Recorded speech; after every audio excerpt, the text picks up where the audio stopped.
जनाब अली अलैहिस्सलाम एक दफ़ा मस्जिद में तशरीफ़ फरमा थे तो एक तमीमी शख्स आपके पास आता है। ये आपकी शहादत से 3 रोज़ पहले का वाक़या है।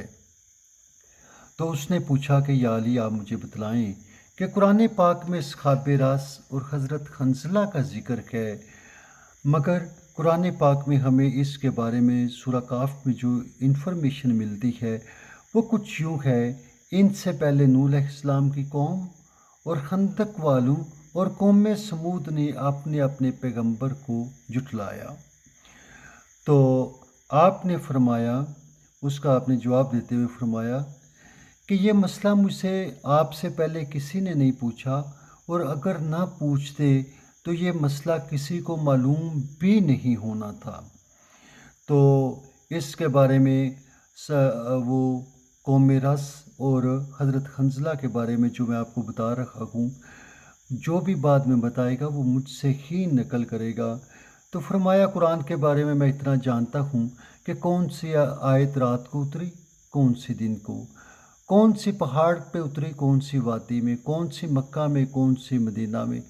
यानी हर आयत से, उसके कॉन्टेक्स्ट से, उसके के कंटेंट से अली बखूबी वाकिफ़ था। मगर अली को दुख था कि कोई ऐसा मिला ही नहीं जो मुझसे सीखता।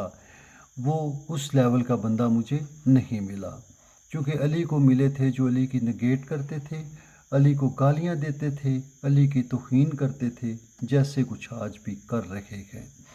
तो असहाब रस का किस्सा जनाब अली अलैहिस्सलाम ने बयान किया कि वो कौम थी जो सनोबर प्रस्त थी। इस शख्स को, इस दरख्त को शाह दरख्त भी कहा जाता है, और उसे याफस बिन नूह ने उगाया था। तो इस कौम के पास सरसब्ज़ व शादाब इलाका मौजूद था, और इनके पास एक नहर आती थी जो कि ये एक कोहे अलबरस, कोहे अलबरस की तरफ से एक नहर उनके पास आती, जो कि मीठे पानी का चश्मा था। और ये नहर बहुत ही खूबियों की मालिक थी कि मतलब सबसे आला पानी उसके पास मौजूद था। और इस नहर के किनारे उन लोगों ने 12 शहर आबाद किए थे। इनके नाम जनाब ने इस किताब में ज़िक्र फरमाया: अबान, आर, दी, जमन, असफंदयार, फरूरदीन, अर्दशत, खरदार, मरदाद, तीर, महर, शहरयोर। तो ये उनके नाम थे। तो उनमें से असफंदयार उस ज़माने के बादशाह का दारुल हुकूमत था, और इस बादशाह का नाम तरकूज़ बिन गाबूर था। और बाज़ मौर्रखों का ख्याल कहते कि ये आले सऊद से था, और सॉरी, आले समूद से, और बाज़ ने इसको आले नमरूद से लिखा है। ये बादशाह जो था वो दूसरे बादशाहों से टैक्स वसूल किया करता था। तो उन्होंने सनोबर के दरख्त उगा रखे थे, और रोशनाब नामी चश्मा था जिसमें से इन्होंने नहरें बनाई हुई थी, खाल बनाए हुए थे, और इन खालों के ज़रिए उन दरख्तों तक पानी ले जाते और उनको आबशार करते थे। इन लोगों ने अपने लिए और अपने जानवरों के लिए इनका पानी हराम किया हुआ था। उनका ख्याल था चूँकि हमारे खुदा यानी ये दरख्त, सनोबर के दरख्त, इनसे पानी लेते हैं, ये उनको ज़िंदगी देते हैं हमारे खुदाओं को, तो इसलिए हमारे लिए ये हराम है। और अगर उन्हें पता चलता कि किसी शख्स ने इस चश्मे से पानी पी लिया है तो फिर वो उसको कत्ल कर देते थे।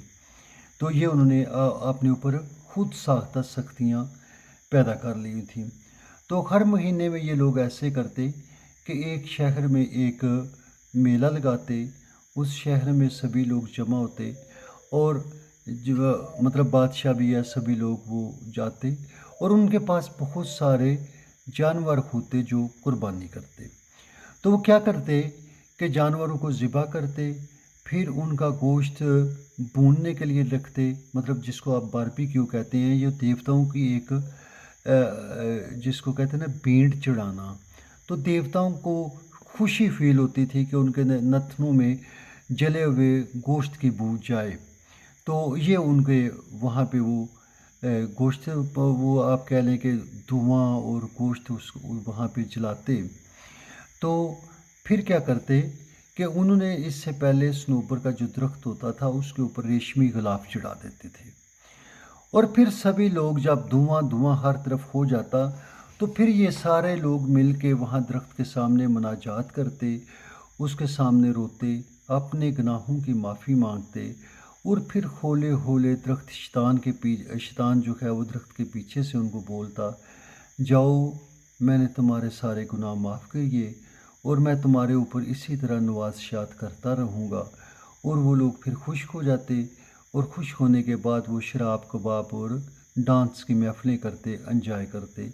تو ایک شہر میں ایک ماہ میلہ، اگلے ماہ دوسرے شہر میں، اور سب سے جو بڑا میلہ تھا وہ ان کا اسفند یار نامی شہر میں ہوتا تھا۔ تو اس طرح یہ لوگ چلتے جا رہے تھے۔